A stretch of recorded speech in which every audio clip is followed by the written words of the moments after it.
Hey, Slater Crusaders, America is the greatest country in the world. Thanks for being here. There is a media collapse happening right now, and I'm here for it because maybe something good can rise from the ashes.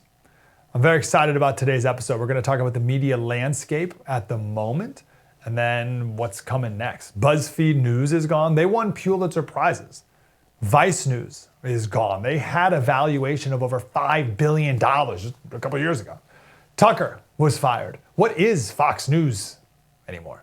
So it's worth taking some time to get a little lay of the land here because it's all changed from just a few years ago, and things change fast and are happening faster. I think what's important, what's essential to understand, this isn't just, well, what are we going to watch now? Or who's the new host at 8 o'clock on Fox going to be? Like, that's not it. The changes in the media change us. That's the important part. How the media landscape changes, it changes how we think. And then how we therefore respond to things. This is a big deal. We'll get to that point in a minute. One point on my podcast, Politics by Faith, that we just drive home all the time is that there's nothing new under the sun. A lot of people bemoan the tribalness of the media world, right? How there's the far left MSNBC and then there's the far extreme right Fox News, and what a shame that there's different news outlets with different political slants. But like, it's nothing new. But that's the thing. I was like, oh, that's where anxiety comes from. Oh, this is so new. What do we do? It's unprecedented. No, it's not. This is the way it's always been. The first printing press in America was 1638 in Boston. It was at Harvard, and they used it to print Puritan things, like catechisms and school books and sermons and stuff like that. Late 1600s was the first real newspaper, first commercial printing press, and they printed events of divine providence. Events of divine providence. Things like droughts, storms, shipwrecks, murders, war, things today we call the news. They called it then the events of divine providence. Early 1700s, multiple newspapers started popping up in Boston and across the country. Then leading up to the Revolutionary War, people began to see the usefulness of using the newspaper to spread political ideas, particularly revolution against the British. So then after the war, that's when they became hyper-political and hyper-partisan. This is like late 1700s. The Federalists had their own newspaper, and the Democratic Republicans had their own newspaper, and they were merciless against each other, against the political opponents on each other side. So the Federalist Party had the Gazette of the United States, the Gazette of the United States. And Thomas Jefferson and James Madison said, this is crazy, those guys are crazy, we need our own newspaper to counter these fools. And they created not the Gazette of the United States, they created the National Gazette. And they were both extremely biased. Of course, they would attack each other all the time. Right? So there's nothing new under the sun. Like, that was MSNBC and Fox News back then. Same thing, right? Nothing new. Now, back then there was a real, it was the beginning of the country. So they were having a debate about the role of the executive and the legislative branches of government when it comes to foreign policy. And Alexander Hamilton wrote a bunch of articles and letters in the Gazette for his side, the Gazette of the United States. And then Thomas Jefferson, this is a real letter. Thomas Jefferson wrote a letter to James Madison saying, for God's sake, my dear sir, take up your pen, select the most striking heresies, and cut Alexander to pieces in the face of the public. Oh, that's so mean. Can you believe he was so partisan? The partisan press is nothing. Cut him to pieces? The partisan press is nothing new. Why is that nothing? Well, partisan press is nothing new because human nature is nothing new. We are always, have always been, and always will be fiercely tribal.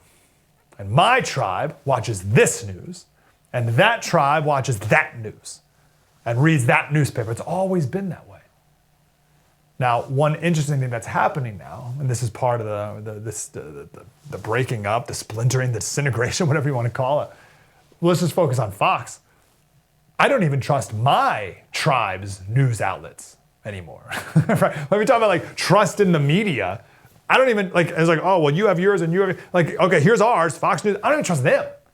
I'm not even close to trust them. Maybe if you wanted to go back and write the history book, you could be like, oh, the moment they called Arizona, maybe that would be, but I'm sure there's plenty of other moments as well. Certainly the firing of Tucker, but it's these people are betraying me. Even the people in my silo are betraying me. So now what?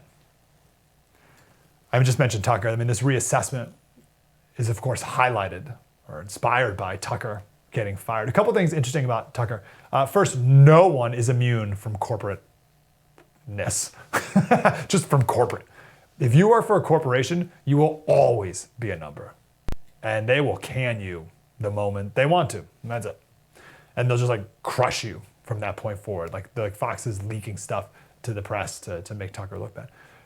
When Don Lemon got fired, he wrote this Twitter thing. He said, after 17 years of service, this is how I get treated.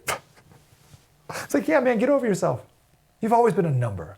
You've never been anything more than that. Even Tucker had your show, your ratings were terrible. Tucker had the #1 show and he can get fired. So we all need to learn that lesson. But on Fox, I don't know the point of Fox News anymore. I don't know what they are. I would imagine most Fox News viewers at this point, it's just a habit. It's just something to have on, and the other options are terrible. I'm not gonna have MSNBC on, so if it's news, like I gotta have something. So it's always just there. And I guess some people will just keep doing that, but I know a lot of people are making new habits. And I think a lot of people should make new habits, because once you do, you'll wonder why you ever made that habit in the first place. Like, why was I watching Fox News all those years?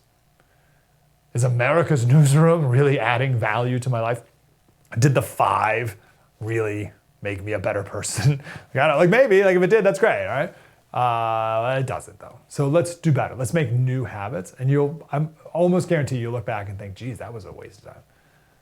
There are a lot more options out there now, and that's awesome. So let's reassess our habits and let's curate our inputs wisely.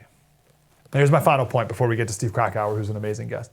The media landscape matters. It's not just what do I get to watch and what options do I have, and I like this and a little bit of this. It's not just that. That's interesting enough. But this changes how we think. And if it changes how we think, it changes how we react. And it changes who we vote for, and that changes history. This is a big deal. The fact that something can change how we think, I want to be aware of that. It's the medium changes, and then of course the what goes on in the medium. So even let's just take the medium itself. So before the printing press, people learned orally and spread stories orally. But then we invented the printing press, and then we all would read books, and that changed how we thought. And then the internet came along, and that changed how we thought. And then social media, all these things literally change how we think, how our brain works. And will new media change us again? Neil Postman wrote about this. Read everything from Neil Postman. He was brilliant. He had 2 relevant points for us. The first one is that TV in America, from the very beginning, was pitched to us as a form of entertainment. It was TV is entertainment. That word entertainment, it comes from the French word meaning to hold, meaning to hold your attention. That's what entertainment is. It's something that holds your attention. And that's always been the goal of TV, right? Music, bright colors, always changing images, keep your attention, the whole thing. But because we, from the beginning, viewed TV as something that's entertaining, it's something I go to be entertained, the news became entertainment as well. It was never meant to inform. It was always meant to entertain, to keep your attention, and to do it by any means possible. And nothing has changed in that regard. Great line from Neil Postman on this. He said, the people who have had the most radical effect on American politics are not the Marxist revolutionaries, they're not the student protesters, they're not the political ideologues. The people who have most dramatically changed the political landscape in this country are, in his words, entrepreneurs in dark suits and gray ties who manage the large television industry in America. They did not mean to turn political discourse into a form of entertainment. They did not mean to reduce political campaigning to a 30-second TV commercial. All they were trying to do is to make television into a vast and unsleeping money machine. The fact that they destroyed substantive political discourse in the process does not concern them. They just want to make money. And they used this medium to make money, to entertain, and it created this, and now this is how we do politics. This is how we do political discourse. This is how we now do debates. Like everyone looks at the debate, we're like, this is really stupid. Why do we do it this way? And we need to change it, but we don't. We keep our habits. Okay? So can you and I, together, place more of an emphasis on information and thinking, questioning, using our brain over just entertainment and tribalism? That's the goal. We got to be intentional with it, though. You got to want to do it. Can we put an emphasis on information and thinking and using our brain and knowing history? Can we value that more than just entertainment? That is the great challenge of our media era, and really it's the challenge for you and me. What kind of person do you want to be? That's the question here. What kind of person do you want to be? What kind of citizen do you want to be? Someone who is blindly led along by the suits, looking to make money off you? Or someone who is actively involved in curating their inputs? Does watching this help me become the person I want to be? Am I someone who is solely interested in the truth? We are people who just want to know the truth, wherever it may take us. Coming up next, no one has a better evaluation of the media landscape than Steve Krakauer. We got a ton to talk about with him about what's next now. What will rise from the ashes? Who will the winners be? And what do we need to be on the lookout for? It's coming up next, right here on The First.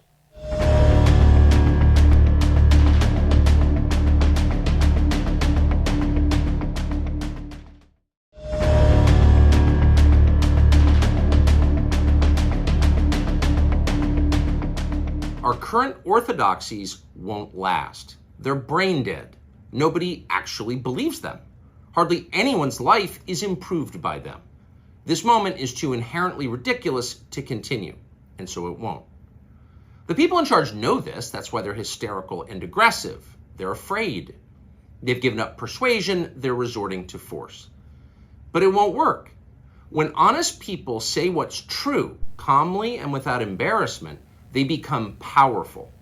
At the same time, the liars who've been trying to silence them shrink, and they become weaker. That's the iron law of the universe. True things prevail. Where can you still find Americans saying true things? There aren't many places left, but there are some, and that's enough. It's great. Steve Krakauer is here. He's the editor of the wonderful, and I mean this, you must sign up for his Fourth Watch newsletter.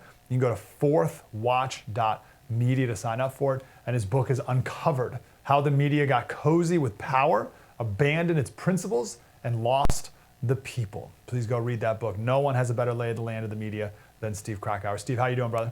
Hey, Mike. Thanks so much for having me on. Appreciate it.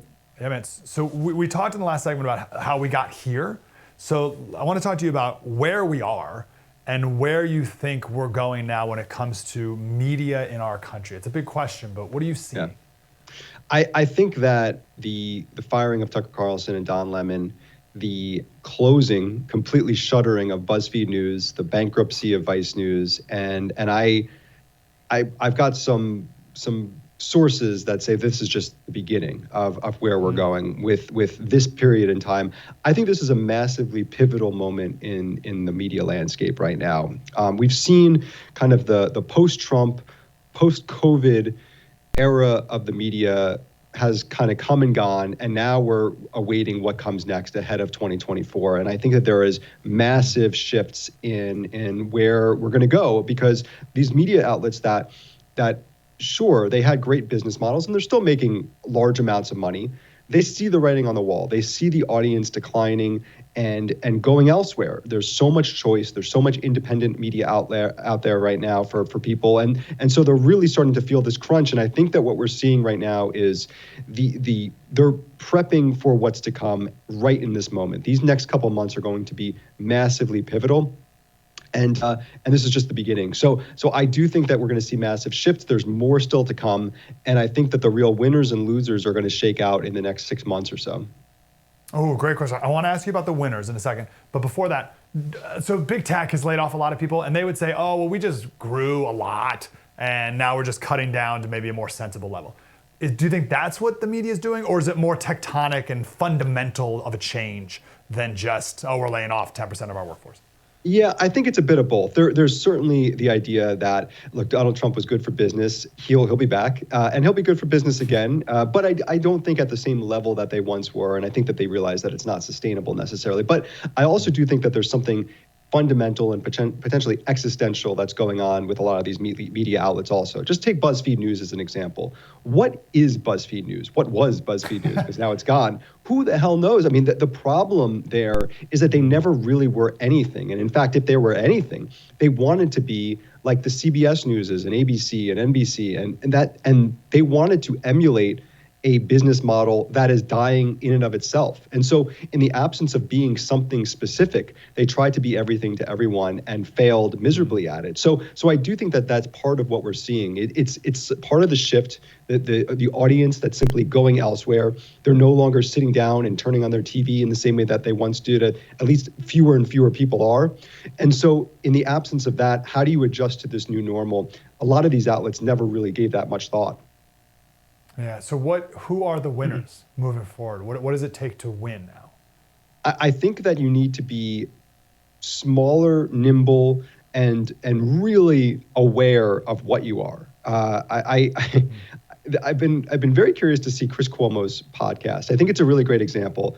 I would not suggest everyone go out and listen to Chris Cuomo's podcast, but it's a great example because it's someone who has no idea who he is. Chris Cuomo was a big star at ABC and then a big star at CNN, and now he's tried to build this Chris Cuomo project around himself, and it's just such a great case study because he has no idea who he is, and it's very obvious, and there's a reason why no one's really going and tuning in and watching on YouTube or on the podcast. So it's going to take people understanding who they are. Now, so that I think is going to see winners that are in the podcast space and in the YouTube space, certain Rumble outlets. I think that there will be a shakeout of independent media, and we're going to see that on a big scale. And then I also think that there are people that were kind of the first movers, outlets like the New York Times, which might have lots of perceptions about the New York Times. I think they do some terrible work and they do some great work every day. A lot of times that great work is overrun by the negative work, but what they saw what was happening, and there's only going to be a few winners from the traditional legacy media. I think places like the New York Times are going to do that because they were thinking about this 4 or 5 years ago, and a lot of these outlets never really gave that much thought. What are they doing? I see some of their good work too, but how have they shifted? How did they get in front of a shift? What have they done? They're winning on the podcast side. They have the top podcast in the game with The Daily. They're winning on the newsletter side. They were very early in building that audience and trying to think. They understand games, Wordle. I mean, they know that people think of the New York Times in a lot of different ways, and it's not by picking up the newspaper anymore. And it's not even by people necessarily writing nytimes.com into their browser. They're really thinking about the fact that they need to be very specific things to a lot of people, but know who they are and really build on that beyond just trying to be the resistance to Trump, like so many, like the Washington Post failed at. I got an interesting question for you, Steve. So I obviously like this more fractured media. Here I am, here we are on the first TV, right? So I think it's good. And if you want this, you go here. And if you want this, you go here. And not just to get everything filtered through 3 nightly news outlets. Right? I think there's a ton of good to that, obviously. And as you said, this person knows who he is, and I want more of that in my life. Right? That's a good thing.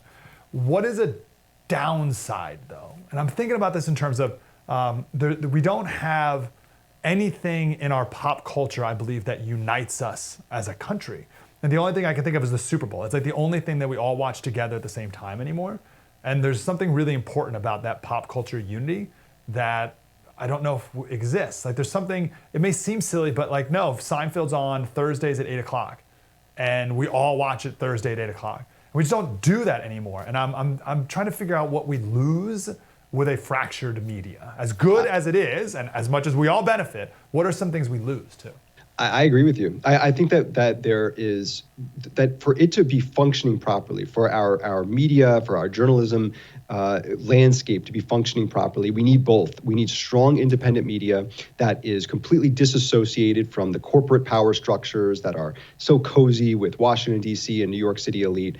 We need that, but we also need strong institutions because those institutions have massive resources. They have strong legal departments. And I mean, just from a practical standpoint, they can go up against the big guys. Now, a lot of times they choose not to. A lot of times they go cozy and they don't actually do what they should be doing. But if in a properly functioning environment, we need both. And I also agree with you. I think that we don't have the cultural touch points that unite us as a country. So I would actually say, though, in the absence of that, we need to find IRL, real life things that can do that in our own communities, because we're not going to get that on a national scale, I don't think, anymore when it comes to what is popular in culture. There's so much disassociation now, so many different outlets, so many different shows and content, places to find things. We've got to go find real things to unite us rather than the culture. Yeah, great point. And I love, not to talk all about Tucker, but he had a great line at his Heritage speech talking about how he only trusts things that he can smell. And I just really like that concept. You have a great chapter in your book called Laziness and Incompetence versus Conspiracy. So I keep going back and forth with the media because it's all about like churn. I was at some, I forget, it was a debate or whatever. And there was like someone from some major news outlet and she had to churn out like 6 articles a day or something like ridiculous like that. So there's just no quality there. But then you also have this other side that's like, no, these people have a fundamentally different worldview than I do, and they're out to get us. So which is it in big media world? Is it just incompetence and laziness or conspiracy? That's what makes this so hard, is that it's really both. It depends on the story. We have to acknowledge that there is certainly some conspiracy there. I started Uncovered talking about the Hunter Biden laptop story in October 2020. That was perhaps the most egregious example of the censorship collusion racket that we see among the elite industries, tech platforms, the government entities and intel agencies, and the corporate media themselves colluding to ensure that you didn't see the story or at least believe the truth about that story. To this day, so many people still think that was a Russian disinformation effort. It's absolutely true that that was conspiracy. But a lot of times that doesn't explain what happens on a day-to-day basis, where stories, the media outlets get things wrong, or they choose not to cover things a certain way because there is a laziness to it. And to be honest, there's also a fear to it. So many journalists, I interview in Uncovered the founder of The Wrap, and she has said that some of her reporters, she has seen them cover a story in a different way or not cover a story at all because they were afraid of what the reaction on Twitter might be. Now, that's not a big conspiracy. That's just living your day-to-day life in a way that I have a job to do. This is my job. I'm a journalist, but I'm afraid of getting backlash from 50 people yelling at me on Twitter. So we have to acknowledge that it's both, and both are pervasive and both are big problems. I'm fascinated by what CNN is trying to do and trying to get back into what? News, or get back in the middle, whatever that is. Do you see what they're doing working? Well, I see it. I see that. I think the heart is in the right place. Let's start there. Don Lemon is fired last week. And next week, Donald Trump is back on the air in a town hall there with Caitlin Collins for the first time on CNN being interviewed in 7 years. So I think that there's a direct correlation between those, right? I think that, though, it's going to take massive restructuring to undo the damage that was done reputationally to that network, which was seen as boring old CNN. When I worked there, 2012, 2013, no one was wearing CNN hats and rooting for CNN. There weren't a lot of, I love CNN. But they respected it and they turned to it when the news happened because it was just the news, boring old CNN, the news. They need to get back to that. Maybe that doesn't bring in massive ratings, but it does bring back a brand, something good for the brand that is needed, I think, in the environment. We need a place to go that you trust, that the majority of people trust, and they completely obliterated that in the old era. So I think that there's a long way to go, but I do think that that's the right direction that they should be going. Yeah, hard to build trust. Goodness me, they're very, very hard. It could take a whole generation to build trust. But this whole idea of the middle, do people even want that? Right? We're so tribal and we so want to go to our team. Is there even an appetite for something else? I think the middle is maybe the wrong way that I would look right. at it. I think of someone like a Glenn Greenwald as someone this is a guy who supported Bernie Sanders. And only in 2014 and 2015, as he was reporting out the Snowden documents, was the darling of the corporate media, if you will. I mean, he was winning Pulitzer Prizes. He was a regular on MSNBC. And then something fundamentally shifted, and Glenn Greenwald didn't change. He didn't suddenly become a conservative or suddenly become some moderate in the middle. He was always the same, but what he represented and how he cut against the elite, that became of more interest to a lot of different people that cut across boundaries. Maybe you're in the middle, maybe you're apolitical, maybe you're independent, but now you trust him because he's someone who has principles that are very obvious. So I don't think the middle is what people should be striving for. I think being their true self, putting trust and truth as what matters more than anything else, and having a respect for the audience, because that is something that is very obvious that a lot of people in the corporate media suddenly didn't even respect their audience enough to show them various points of view. That is very obvious too. Yes, that's Thomas Sowell's vision of the anointed. We are merely the benighted, the pitiful and contemptible, ignorant masses that they look down upon. And if that can stop, then they can maybe go some places. The great Steve Krakauer, sign up for his newsletter, fourthwatch.media, and his book is Uncovered: How the Media Got Cozy with Power, Abandoned Its Principles, and Lost the People. Steve, keep up the great work. Hey, thanks, Mike. Appreciate it.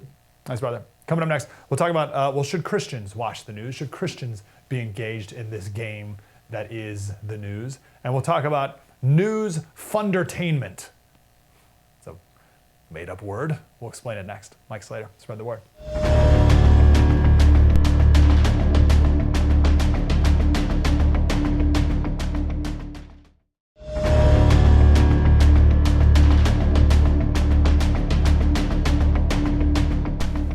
Hey, Slater Crusaders, welcome back to our special collapse of the mainstream media. This is a clip from Tucker on the Full Send podcast. They're not here to inform you, really? Even on the big things that really matter, like the economy and war and COVID and like things that really matter that will affect you. No, their job is not to inform you. They are working for the small group of people who actually run the world. They're their servants, they're their Praetorian Guard, and we should treat them with maximum contempt because they have earned it. Wow. He said he had this revelation. He said he can't believe he supported the Iraq war. And he had that revelation that he was in fact a part of that control apparatus of the elites and how they are not there to inform. The legacy media is not here to inform you. Know that. At best, it's to entertain. That's what we talked about in the very first segment of this show. At best, it's to entertain. They also do much worse things than that, but at their very best, they're just entertainment. I was talking to a very high-level producer at one of the big news shows. It's a couple years. Oh, by the way, if you're listening on the podcast, Politics by Faith, I did an air quote. You can't see it. Maybe you could hear it. In college, we had the school newspaper, and then there was a comedy magazine, and they always referred to the school newspaper as the YDN, in quotes. I asked someone, I was like, why do they keep putting the N in quotes? And it was because, like, news. Just the news, news. So anyway, I was talking to this high-level producer of the news, and he said their bread and butter, the purpose of their show, is to highlight hypocrisy of the Democrats. It's like one of the top shows. Our job is to highlight hypocrisy. And I'm like, okay, I guess that's something, fills time, but that doesn't do anything. Like, that doesn't make me a better person. Right? That doesn't like even move the political needle. Like, I get it, right? Like, we're a hypocrite. Because Republicans are hypocrites too, by the way. I'm a hypocrite. I have inconsistent views on things. My goal is to make them consistent. But I don't get to that place of being a more consistent person by calling out the Democrats for being hypocrites. I'd much rather spend our time searching for truth and calling myself out, like Tucker has done himself. Like Tucker and his support for the Iraq war. Instead of calling the Democrats hypocrites, I'd rather spend my time finding the truth and making sure I'm not a hypocrite. Anyway, the point is, the media is not here to inform. Like, if you want to just like, the best example of this is America's morning news shows.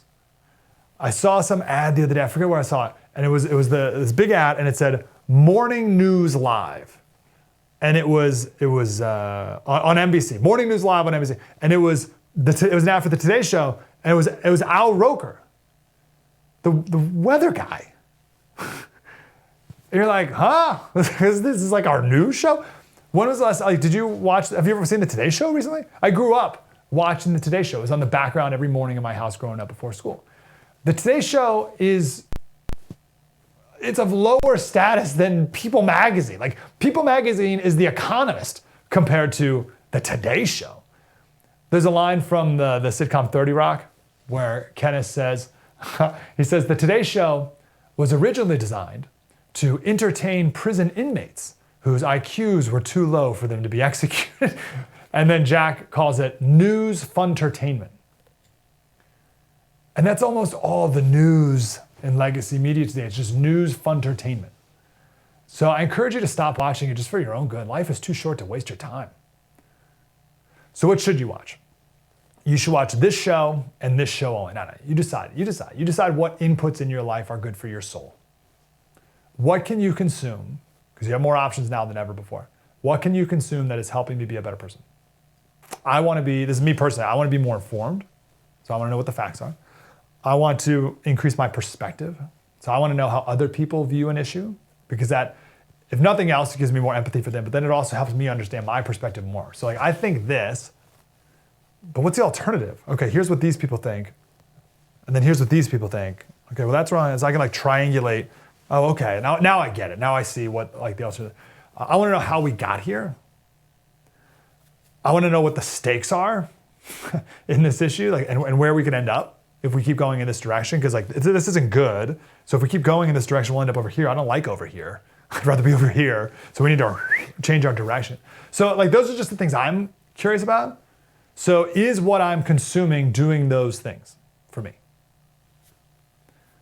Most things don't, so I don't watch it, like the Today Show. I hope we do some of those things here. I hope you get some of that here.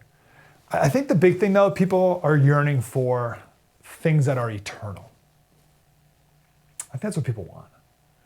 There's a lot of emptiness in our culture, in our news, and I think people want something real. Hopefully you pick up a few things here and there that on this show that are life-affirming. We try to deal with big principles and ancient paths and eternal truths. If the media's job is to entertain, to keep you watching, to sell more advertisements, that's fundertainment. Fundertainment, to keep you there mixed with pure propaganda when necessary. And most people are just watching because it's habit. And people still trust the news. What? Or it's funny, if they don't trust the news, they trust their news. Sort of like how no one likes Congress, but everyone votes for their congressman. It's weird how that works, isn't it? This is a nice video of how we got here. And once I first saw this video a couple years ago, I was like, oh yeah, like I don't want to be this stick figure. I don't want to be one of these stick figures in the mob here. I want to be better than that. Here's person. People. Person realizes people need. Hey people, what do you want? Some news? Yeah, some news. We want news. Some news, please. Person gives people news. The world is round. Wow. It's going to rain tomorrow. Wow. Less people are dying because technology is improving. Oh wow, that's so cool. Bad things happen here and then, but oh my god. We have police to catch the bad guys, so it's okay. Oh, that's okay. That's okay. The next day. The news is still pretty much the same as yesterday. Oh, okay. A few days later. Yeah, the news is still the same. This is getting boring now. Yeah, this is getting boring. A few more days later. Anything interesting happen or? Nah. Oh, I don't like the news anymore. A wild news competitor appears. Everybody, I have more news. Yay! Yay! Hurrah! Hooray! A man died yesterday.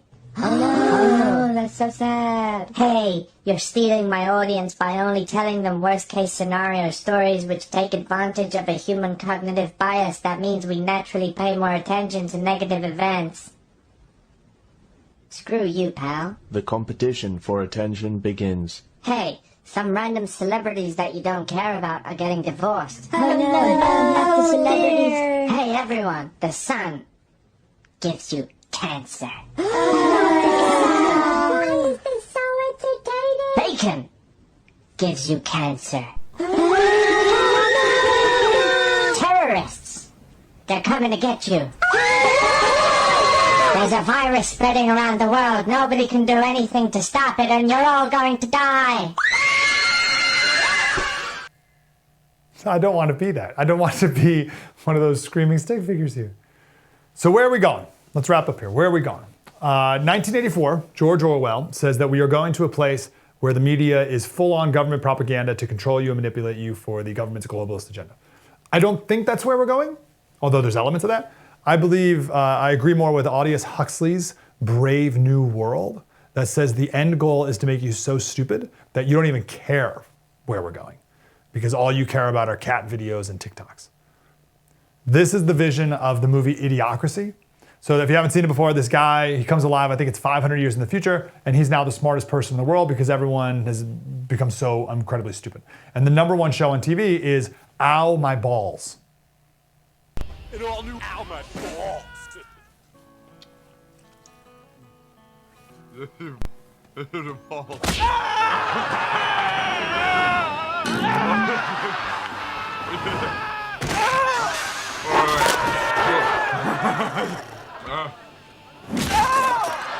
You're gonna get hit in the balls. Are we that far away? Really? Truly, are we that far away? Here's the president's cabinet. The Secretary of Defense. Huh? And fun bags over there is the Attorney General. And that's the Secretary of Education. It's kind of stupid, but he's President Camacho's stepbrother. Still does a pretty good job. Okay. I tend to think that's where we're headed if we keep going down this road. It's like the movie Wall-E, right? Where everyone's just carried around watching their screen in front of their face, drinking their sodas, and if they fall out of their cart, they got to be picked up and plopped back in. That's where we're headed right now. If we mindlessly carry on with our news fundertainment, that's who we will become. So what does the Bible say to do with all this, right? That's the point of our podcast. It's politics by faith. It's taking what's going on, look at the anxiety that is causing us, and then break it down, and then look at it through a biblical lens. So what does the Bible tell us to do? With a very important question here. Should Christians watch the news? And should Christians engage in politics? Because it's so easy to be like, well, yeah, you're right, Slater. This is not eternal, and it's of the world, and I'm out. I believe God established the church and the government to restrain evil. We should be working to transform hearts and to restrain evil wherever we can. How did we end slavery? How did we end the evil of slavery? On what moral foundation? And we did it through some political means as well. Well, don't get involved with politics, abolitionists. Christian influence of changing culture has outlawed, and not just outlawed, but made unfathomable infanticide, gladiatorial fights, human sacrifice, pedophilia, which is coming back, by the way, property rights, banning polygamy. In India, they used to burn widows alive at the stake, right? So these are political things that Christians got engaged in. So I think there are things that can make an eternal difference. And if watching the news helps you find moral clarity and conviction about important issues, then I think we should watch it and then pray and then do things to make a difference. Media Research Center, Curtis Houck will be here next about how the media has changed over just the past few years and maybe some changes that we haven't all noticed. It's coming up next. Spread the word.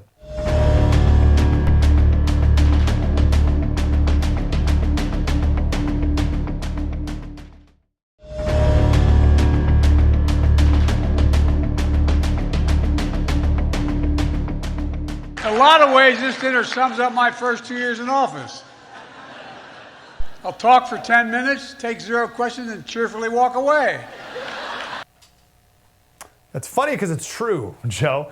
Curtis Houck is here, managing editor at Media Research Center. You have most certainly seen newsbusters.com. They're all part of the CM group. Curtis, how you doing, brother? Doing good. Good to be with you, my friend. So in all the years that you've been at Media Research Center, researching the media, how have you seen it change over the last, whatever you think, a decade? Or it's been moving fast, so even maybe just the last few years.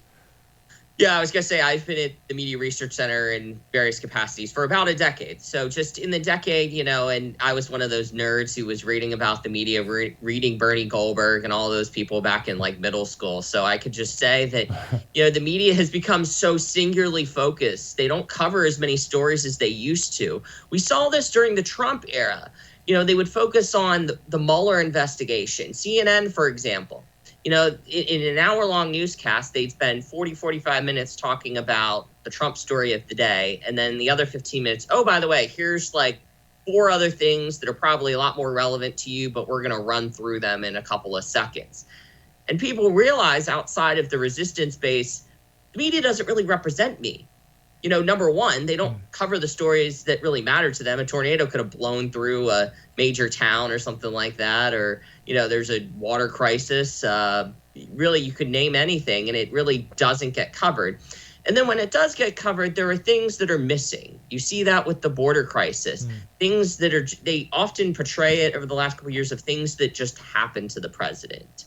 You saw this a lot under Barack Obama. The VA scandal, a lot of the NSA issues, the IRS spying on the Tea Party and Tea Party groups. They just happened to the president. And Americans just look at this and saying, wait, if something like this happened under my watch, I would be held accountable. I would lose my job. So you just have a media that don't represent you. And then finally, the White House Correspondents' Dinner, I think we've seen over the last decade an even further, intertwining of the press corps and Washington.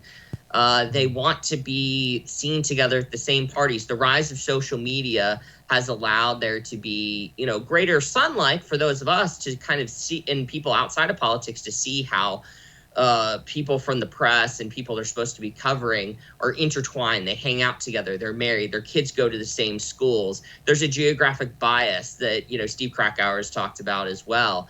That is a huge problem in the press, but it goes a lot beyond that because they also share the same sorts of views. They have the same sorts of views about the world, and they believe you should care as much as they do and respect them. And I would just say, lastly, there's this book that a lot of journalists read by these two guys, Kovac and Rosenstiel. It's been re-edited multiple times over the years. And one of the biggest things they talk about is maintaining independence from the people you cover. But when, they're hanging out at parties together, snapping selfies, or their lives are intertwined. We saw that with the WikiLeaks dump of the Podesta emails. They throw parties for each other. You're saying, why should we trust you? There's so many good points there. What was that book you mentioned at the end? I think it's Elements or Fundamentals of Journalism. It's Is either this like a college textbook? It seems like a very 101 thing, or is it more of an analysis of? It's just like a regular book. It's only a couple hundred pages. You can find it in Barnes and Noble, like the current affairs section. They had a recent edition that came out, I don't know, maybe a decade ago. But I read it in college, and it's just a lot of really basic kind of stuff. And one of those things is maintaining independence from the people you cover. And there should be sorts of disclosures if that's going to be the case. CBS, for well over a decade, they've had Gayle King hosting their CBS morning show. She donated to the Obamas and the Democratic Party during his run for president. That is never disclosed. She was on CBS for multiple segments, and they teased her 10 different times during the show a few weeks ago. And there was no mention of that, or how she goes on vacation with the Obamas. That was a thing a number of years ago, and she thought it's really not that big of a deal. Yes, it actually is a really big deal. Well, how about my favorite is Donna Brazile moderating a debate and giving the questions to Hillary before the debate. And she still has a job. She shouldn't be working anymore ever in media. But if she does, every time she's introduced, it should be, hey, here's Donna Brazile. Remember, she gave the questions to Hillary before the debate. Donna, what do you think about any particular issue? People need to know that that's how crooked it is. There's a level of shamelessness in the media, for sure. Yeah. Don's going to land on his feet somewhere. Chris Cuomo, he landed at News Station. which is a disappointment in my opinion because I really like News Nation by and large. You have Brian Williams. Brian Williams, he lied about being shot at in Iraq. He lied about seeing bodies in New Orleans. I'm probably missing a few other examples. He was brought in then as MSNBC breaking news anchor, dragged out during big news events. And then he was given for years an 11 p.m. show that people just celebrated. I think there are a few sins that are greater in journalism than just lying and making things up. But as we've seen over the last few years, you can get your job. Or even Lilia Luciano, she's a random correspondent, general assignment correspondent at CBS News. She got in trouble at NBC News for editing the 911 call involving George Zimmerman and Trayvon Martin at NBC News. You doctor, a phone call, and nothing really happens to you. You land on your feet at another network. If this were any other profession, I don't think this would be allowed. And where you talk about what's the expression? The expression is you'll never work in this town again. That's like the old timey threat with the fist in the air, and that's just not a thing in the media world. Let me ask you this, Curtis. We see a lot of people going down, right? Chris Wallace, CNN has like no ratings. You mentioned Dodd, Brian Stelter, or whatever. There's a lot of failure happening. So what is next? Give us like 5 years in the future of the media landscape. What are you seeing that's good or bad? I would have said that when Chris Licht came in, CNN might change. CNN might actually be going back to doing the news again. But as we've seen 1 year into his tenure, it's more of the same. I predict that CNN is going to continue to plummet. They are well behind MSNBC. Liberals know if you want real liberal programming, you go to MSNBC. Rich White Liberal Wine Mom Story Hour with Nicole Wallace, great example of that. Joy Reid, who just says things that just aren't true all the time. CNN will continue to crumble into irrelevancy. News Nation, The First, Newsmax, clipping at CNN's heels. CNN will become even less relevant. The major newspapers, they will continue to be siloed. I think that's the worst thing about it, and I think conservatives should really push back on. You hear all the time, NPR and the like, they always talk about silos. Your conservatives are in silos. Too many Americans are in silos, and they only look at news that they want to hear. Tamara Keith, I think, talked about this, the White House correspondent there. She's the NPR correspondent there. And it's like, no, you guys are the ones who are in silos, and you're driving Americans away. So I would just say that, they're going to continue to lose relevance. They'll continue to lash out and say that we are the problem and not really look inward. So I think for now, we're just going to continue to see a further splintering of the news media. That's maybe that's not the best news some people want to hear, but it is what it is. And I would just say with newspapers, you'll see them continue to shrink. I think maybe we could see major papers stop printing certain days of the week or shut down altogether. When's the last time you heard USA Today have relevance, for example? Yeah, you're right. Good point. Yeah, more free fall coming.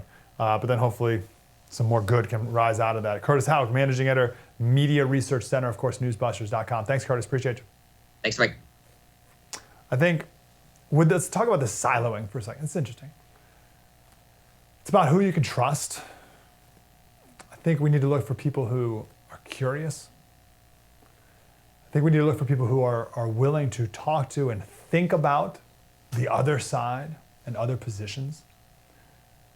But to me, it all comes back to the truth. Are we looking for the truth? What really happened? What really matters? Let's look back into history. Let's look for the ancient paths. Let's look forward about how we can proceed in the wisest way. I mean, this is all pretty basic. That's why I like when Curtis brought up like this old textbook. Like this is all simple. We just got to get back to the basics and get back to what we know works. And I'm grateful you're here as we try to do that together right here on The First. Mike Slater, spread the word.